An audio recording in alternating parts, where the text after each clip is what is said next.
বিসমিল্লাহির রহমানির রহিম। আমরা গত ক্লাসে দুইটি বিন্দুর মধ্যবর্তী দূরত্ব নির্ণয়ে যে সূত্রটি আছে সেই সূত্রটি ডিরাইভেশন করার চেষ্টা করেছি। আজকে আমরা মূলত ম্যাথ সলিউশনগুলো করব।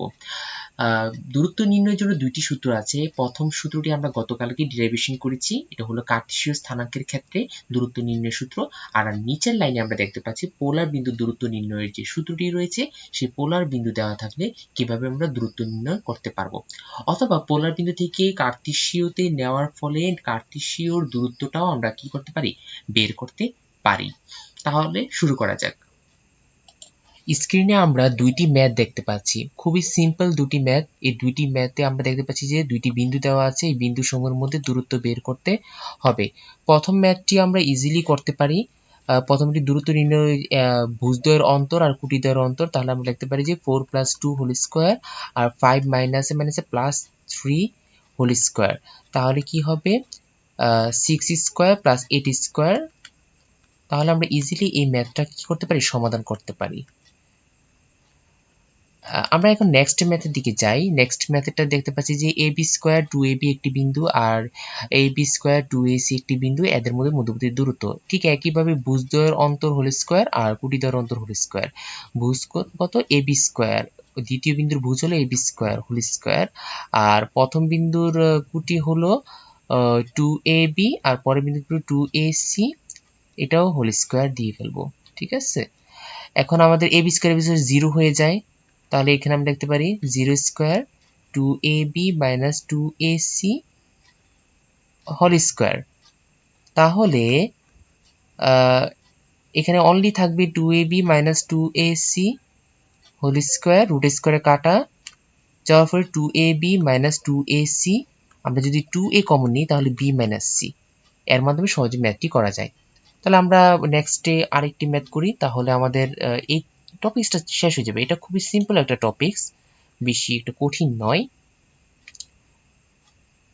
এখানে আমরা যে ম্যাথটা দেখতে পাচ্ছি, এখানে দেখতে পাচ্ছি যে এটা পোলার স্থানাঙ্ক দেওয়া আছে, দুইটি পোলার স্থানাঙ্ক দেওয়া আছে। এই দুইটি পোলার স্থানাঙ্কের মধ্যবর্তী যে দূরত্বটি আছে সেই মধ্যবর্তী দূরত্বটা আমাদেরকে বের করতে হবে। তাহলে আমাদের পোলার যে সূত্রটি রয়েছে সেই সূত্রটি আমাদের অ্যাপ্লাই করতে হবে। আমরা সূত্রটা সম্পর্কে জানি যে সূত্রটা কি হবে, r1 whole square plus r2 whole square minus 2r1 r2 cos θ1 minus θ2।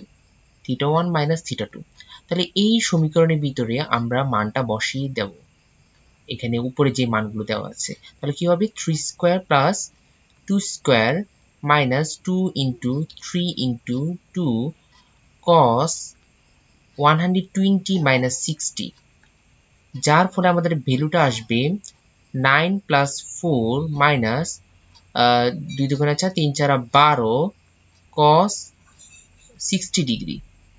ওকে, তাহলে আমরা পেয়ে গেলাম 13 minus 12 into half cos 60 degree মান হলো হাফ, ফলে মানটা বের হয়ে গেল √7।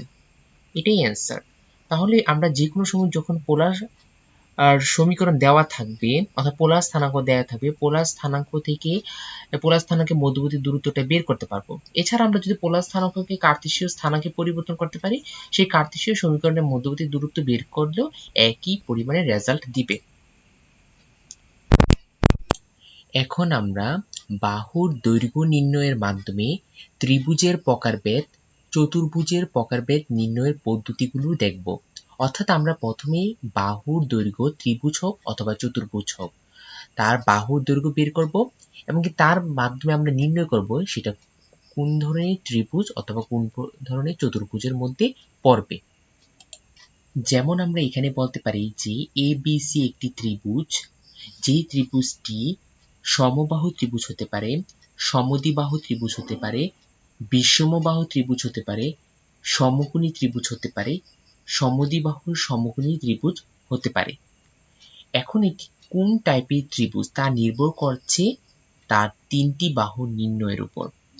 আমরা প্রথমে তিনটি বাহু নির্ণয় করার পরে অর্থাৎ তিনটি বাহুর দৈর্ঘ্য নির্ণয় করার পর, বাহুর দৈর্ঘ্যগুলো কিভাবে নির্ণয় করব, যে দৈর্ঘ্যের সূত্রটি আছে সেই দৈর্ঘ্যের সূত্রের মাধ্যমে অথবা দূরত্বের দুটি বিন্দুর দূরত্বের সূত্রের মাধ্যমে বাহুর দৈর্ঘ্যগুলো নির্ণয়ের মাধ্যমে যদি দেখি তিনটা বাহুর দৈর্ঘ্য সমান তখন আমরা এটাকে বলবো সমবাহু।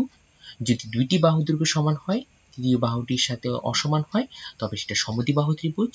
যদি কোনো বাহুই যদি সমান না হয় তবে বিষমবাহু। যদি বাহুগুলো অসমান হয় কিন্তু, অথবা হতে পারে দুইটি বাহু সমান কিন্তু তারা পিথাগোরাসের সূত্র মেনে চলে, তখন অর্থাৎ অতিভুজ স্কয়ার ইজ ইকুয়াল টু লম্ব স্কয়ার ভূমি স্কয়ার যদি হয়, তবে সেটাকে আমরা সমকোণী ত্রিভুজ বলতে পারি। আর এই সমকোণী ত্রিভুজের ভিতরে যদি দুই বাহু সমান হয় তখন আমরা তাকে বলবো সমকোণী সমদ্বিবাহু ত্রিভুজ। আর সমকোণী সমদ্বিবাহু ত্রিভুজে একটি কোণ সমকোণ অর্থাৎ 90 ডিগ্রি, বাকি দুইটি কোণ হলো 45 ডিগ্রি করে। এই জিনিসটা আমাদের খেয়াল রাখতে হবে। আমরা যদি একটু কয়েকটা ম্যাথ করাই তাহলে আমরা ইজিলি বুঝে যাব যে এই কনসেপ্টটা আসলে কি। যেহেতু এই টপিকসটি মোটামুটি ইজিয়ার, সেজন্য আমরা সবগুলো ম্যাথ করানোর চেষ্টা করব না, বিকজ এগুলো টাইম কনজিউমিং। সেই জন্য আমরা কিছু সিলেক্টিভ ম্যাথ করানোর চেষ্টা করব। এখানে আমরা দেখতে পাচ্ছি তিনটি বিন্দু দেওয়া আছে, অর্থাৎ P77 Q6 - 2 R23 বিন্দু তিনটি দ্বারা গঠিত ত্রিভুজটি কেমন প্রকৃতির, অর্থাৎ ত্রিভুজের প্রকৃতি বের করতে বলছি, ত্রিভুজটা কোন প্রকৃতির হতে পারে। এই অঙ্কটি সমাধান খুবই ইজি। আমরা আসলে তিনটা বাহুর দৈর্ঘ্য আসলে বের করে নিব ত্রিভুজ থেকে, তারপরে আমরা যাচাই করব যে ত্রিভুজটি কোন প্রকৃতির হতে পারে। সাপোজ একটি ত্রিভুজে তিনটি শীর্ষে আমরা তিনটি বিন্দু বসিয়ে দিই, আমরা জানি না যে ত্রিভুজটি প্রকৃতি কেমন। প্রথমে আমরা এই দুটি ত্রিভুজের তিনটি বাহুর দৈর্ঘ্য বের করব। যেমন আমরা পি কিউব দৈর্ঘ্য বের করতে পারি 7 - 6 whole square plus 7 + 2 whole square দূরত্ব সূত্র দিয়ে। তারপরে হলো কিউ আর বের করতে পারি, কিউ আর দূরত্ব ঠিক একই হবে 6 - 2 whole square plus -2 - 3 whole square. এমনকি আমরা বের করতে পারি পি বের করতে পারি। আরপিটা ঠিক একইভাবে বের করব 7 - 2 হোল স্কয়ার 7 - 3 হোল স্কয়ার। মান কত বের হবে আমাদের এখান থেকে? আমরা মানটা পেয়ে যাব 1 স্কয়ার প্লাস 7 2 9 9 নং 81। I think right. 9 নং 81, 81 আর একে হলো 90 √90। √90 কে আমরা অন্যভাবে লিখতে পারি কিনা সেটা আমরা পরে দেখব। আর এখানে 4 স্কয়ার প্লাস -5 হোল স্কয়ার, অর্থাৎ এখান থেকে আসছে 4 4 16 5 5 25। 16 আর 25-এ আমরা লিখতে পারি 16 আর 25, তা 16 আর 25-এ কত লেখা যায়? I think 41। Yes, right. পরের প্রশ্নটি একইভাবে, এটা হলো 5 স্কয়ার মানে 25 আর 16, 4 স্কয়ার মানে 16, 16 আর 25-এ √41। Am I right? Yes, absolutely right. তাহলে এই দুইটা বিষয় আমরা পেয়ে গেলাম খুব সহজেই। এই যে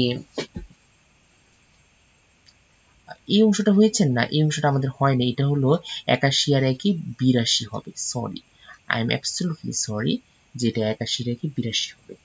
√42 √41 41।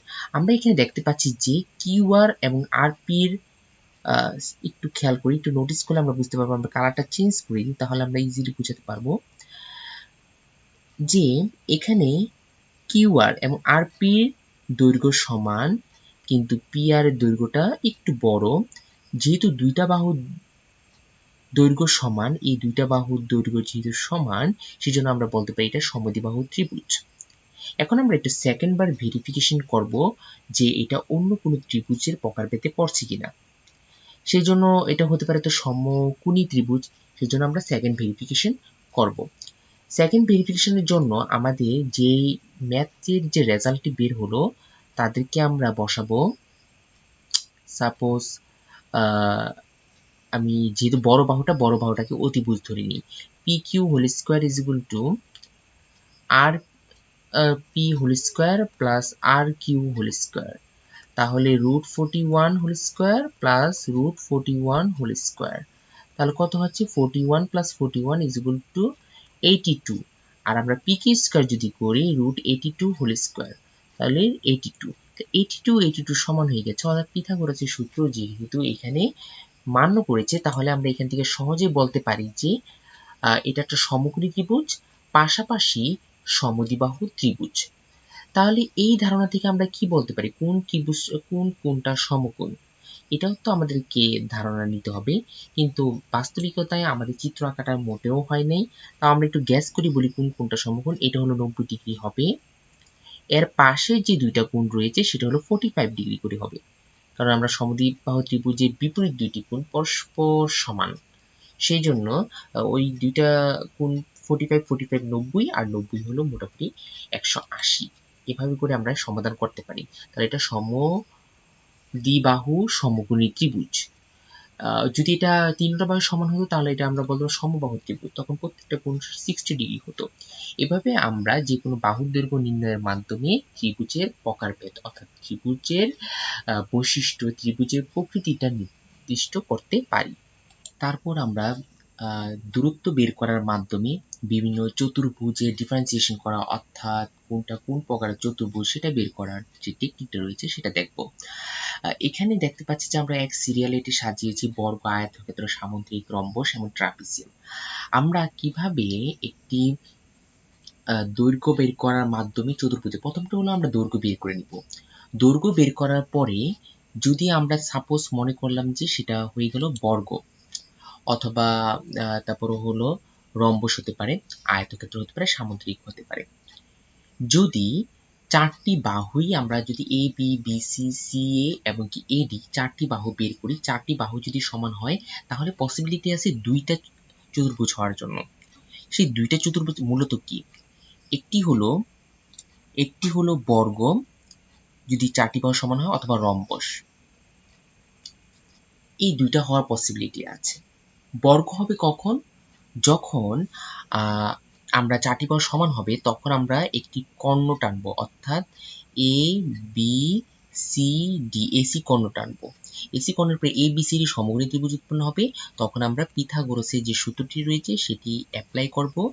যদি সেটা অ্যাপ্লাই করা যায়, অর্থাৎ অতিভুজ স্কয়ার ইজ ইকুয়াল টু লম্ব স্কয়ার ভূমি স্কয়ার যদি হয়, অর্থাৎ বাহুগুলো সমান যদি হয়, তবে তাকে আমরা বলব বর্গ। যদি না হয় সেটা রম্বস, কারণ রম্বসের তো কোণগুলো সমকোণ না, তাহলে কখনো পিথাগোরাসের সূত্র মানবে না। সেই জন্য এটা কি হয়ে যাবে, রম্বস হয়ে যাবে। আর যদি বিপরীত দুইটি বাহু, অর্থাৎ দুইটি বাহু সমান হলো, অপর দুইটি বাহু পরস্পর সমান হলো, তাহলে এটা দুইটা টাইপের চতুর্ভুজ হওয়ার পসিবিলিটি রয়েছে। একটি হলো আয়তক্ষেত্র, আর একটা হলো সামান্তরিক। আয়তক্ষেত্র কখন হবে এবং কি সামান্তরিক কখন হবে?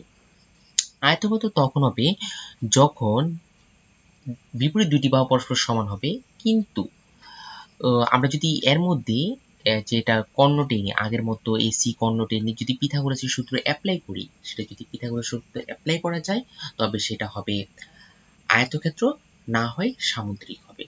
আর চারটি বাহু যদি অসমান হয় তবে এটা ভিন্ন টাইপের একটা চতুর্ভুজ, বিষমবাহু চতুর্ভুজ বলতে পারি। আর ট্রাপিজিয়ামটা বের করে একটু মোটামুটি টাফ পর্যায়ে আছে, যেটার বিপরীত বাহু দুইটা সমান্তরাল দেখাতে হয়। চারটি বাহু সাধারণত অসমান হয়, তাহলে এটা চারটি বাহু অসমান হলে ট্রাপিজিয়াম হওয়ার পসিবিলিটিটাও কিন্তু এক প্রকার বেড়ে যায়। আমরা জাস্ট একটা সিম্পল ম্যাথ দিয়ে এই টপিকসটা ক্লোজ করার চেষ্টা করব, বিকজ এই টপিকসটা আসলেই এতটা ইম্পর্টেন্ট না যতটুকু অন্যান্য টপিকসগুলো ইম্পর্টেন্ট। এই জন্য এই ভিডিওটা আমি বেশি ইম্পর্টেন্স দিব না। যারা এই টপিকসটা অলরেডি বুঝে তারা এই ভিডিওটা দেখার কোনো প্রয়োজন নাই। এখানে একটা ম্যাথ দেওয়া আছে, এ বাহু বি বাহু, এ বিন্দু বি বিন্দু সি বিন্দু ডি বিন্দু দেওয়া আছে, একটা চতুর্ভুজ আছে। এটা ডিটারমাইন করতে হবে সেটা কি টাইপের চতুর্ভুজ। আমরা চতুর্ভুজের চিত্রটা আঁকতে পারলাম না, হতে পারে ছক কাগজে বসালে এক্সাক্ট চিত্রটা আমরা পেয়ে যাব, কিন্তু আমরা ছক কাগজে বসালে আমরা একটা গ্যাস করে নিয়েছি যে এটা একটা চতুর্ভুজ, বাট আমরা চতুর্ভুজের প্রকারভেদটা জানি না। এখন এটা বের করবো, এটা কেমন টাইপের চতুর্ভুজ। প্রথম বাহুগুলো দৈর্ঘ্য বের করবে, এ বি বাহু, বিসি বাহু, সিডি বাহু এবং কি এডি বাহু। আমি তাড়াতাড়ি এটা একটু সমাধান করে ফেলি, এই অংশটা আমি না দেখাই। আমরা একটু ম্যাথটাকে একটু তাড়াতাড়ি করে ফেলেছি। এখন দেখানো যাচ্ছে এ বি বাহু আর সিডি বাহু পরস্পর সমান, বিসি বাহু আর এডি বাহু পরস্পর সমান। এটা হতে পারে আয়তক্ষেত্র অথবা হতে পারে সামান্তরিক। এখন এটা কেমন টাইপের চিত্র সেটা আমাদেরকে নির্ভর করতেছে সেটা পিথাগোরাসের সূত্র অ্যাপ্লিকেবল কিনা। তার জন্য আমরা এ আর সি বিন্দুকে যোগ করব, তাহলে এসি একটি কর্ণ আঁকবো। যখন আমরা এসির মান বের করলাম তখন দেখতে পারলাম যে এসির মান √170 বের হলো। তাহলে এখন তোমরা এটা সলভ করবে যে আমরা এসির উপর যদি বর্গ করি আর এবি স্কয়ার আর বিসি স্কয়ার যদি করি, অর্থাৎ পিথাগোরাস এ বি সি ত্রিভুজ যদি পিথাগোরাসের সূত্র অ্যাপ্লাই করি, সেটা পিথাগোরাসের সূত্র অ্যাপ্লিকেবল কিনা। যদি পিথাগোরাসের সূত্র মেনে চলে সেটা আয়তক্ষেত্র হবে, আর যদি না মেনে চলে তাহলে সামুদ্রিক হবে। এই টপিকসটা যেহেতু খুবই বেশি ইম্পর্টেন্ট না, এই টপিকসটার উপর আমি বেশি গুরুত্ব দিইনি, তাও আমি এই টপিকসটি কিছুটা টাচ করার চেষ্টা করেছি যাতে তোমাদের যাদের প্রবলেম আছে তারা সেই জিনিসটার সমাধান করে নিতে পারো। ধন্যবাদ সবাইকে। আর কোনো সমস্যা থাকলে অবশ্যই আমাদেরকে জানানোর জন্য অনুরোধ করা গেল।